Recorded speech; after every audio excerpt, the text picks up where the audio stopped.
focaliser davantage sur la digitalisation, le développement durable et l'économie circulaire est aujourd'hui une évidence absolue.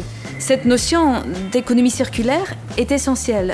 Chez Lux Innovation, nous attachons notamment un soin particulier dans les domaines de la construction et de l'industrie.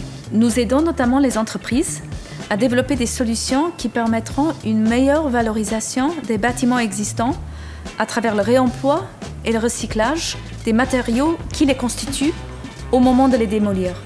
Nous sommes également attentifs au développement d'écoquartiers, voire smart cities. Le développement durable, ce n'est pas spécifiquement propre au Grand-Duché de Luxembourg, mais dans son cas, c'est indéniablement un point d'attention vital pour la poursuite et le développement de ces activités économiques tertiaires. Un développement qui répond aux besoins du présent sans compromettre la capacité des générations futures à répondre aux leurs, et qui, dans la politique écologique, mais tout autant économique d'un pays. Pour moi, le principal enjeu du Luxembourg est de gérer les conséquences de sa croissance. Une croissance qui est d'ailleurs une des plus importantes d'Europe. De là à être victime de son succès, il n'y a qu'un pas. Côté défi, il est clair que les infrastructures doivent suivre. Le travail des administrations également.